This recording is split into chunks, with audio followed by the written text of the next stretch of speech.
अगर आपकी MRI report बता रही है पार्शियल एसीएल टियर, तो इसका क्या मतलब है?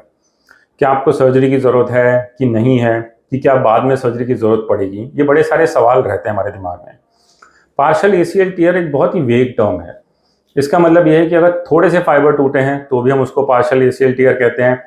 अगर बहुत सारे टूट गए हैं, सपोजिंग अगर 75% टूट गए हैं, वो भी पार्शियल एसीएल टियर है। 90% टूट गए हैं, वो भी पार्शियल हुआ। कभी कभी एमआरआई में लिखा होता है सब टोटल एसीएल टियर।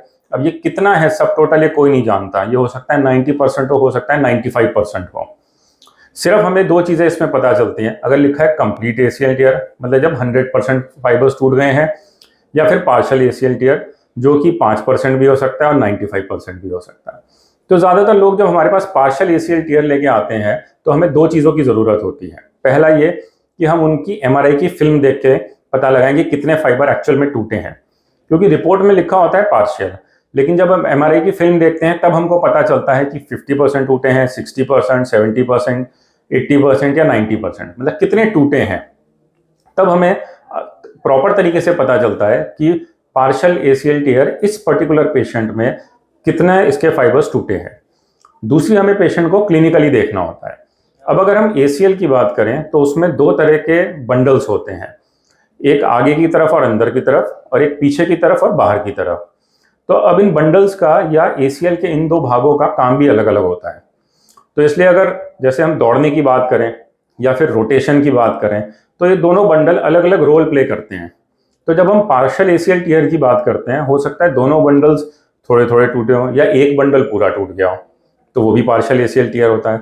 तो जब हमारे पास पेशेंट आता है, हम उसका एमआरआई भी देखते हैं और हम क्लिनिकली भी पेशेंट को देखते हैं कि उसको तकलीफ क्या है। जैसे अगर कोई पेशेंट आया, यंग है, सपोजिंग 25 साल का, और उसका पार्शियल एसीएल टियर है, तो पहले हम एमआरआई में देखते हैं कितना एसीएल टूटा है, फिर हम ये देखते हैं उसको दिक्कत क्या है।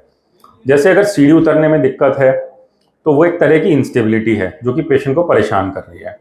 इसी तरह अगर उसको दौड़ने में दिक्कत हो रही है, या सपोजिंग थोड़ा ही दौड़ना है, दौड़ के ट्रेन पकड़ने में दिक्कत है, बस पकड़ने में दिक्कत है, तो वो भी एक तरह की पेशेंट को हैंडीकैप ही है। या तीसरा है कि पेशेंट अगर एक जगह पे खड़ा हुआ और एकदम से रोटेट होता है, घुटनों को रोटेट करता है, जैसे पीछे से किसी ने आवाज दी, उसको मुड़ के देखना है किसने आवाज दी, और उसमें उसके घुटने में लचक आ जाती है, तो ये भी एक तरह की इंस्टेबिलिटी है।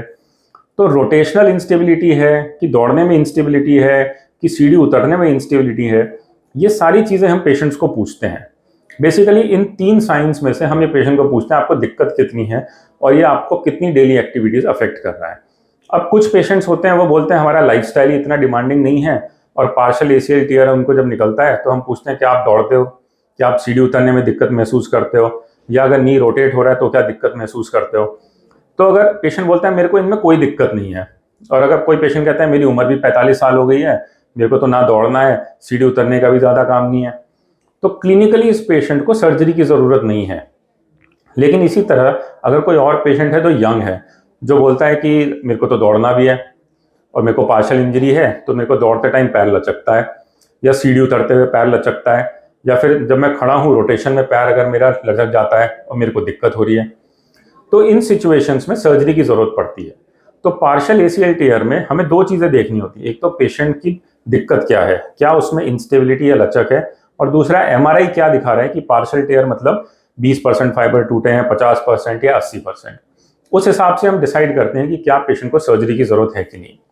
अगर पेशेंट का लाइफस्टाइल बहुत अफेक्ट नहीं हो रहा है और फाइबर्स बहुत ही कम टूटे हैं, सपोजिंग जैसे 25% ही टूटे हैं, तो हम पेशेंट को कहते हैं कि आप एक्सरसाइज करो, वजन कम करो, और हम फिर देखेंगे कि आपको सर्जरी की ज़रूरत है कि नहीं।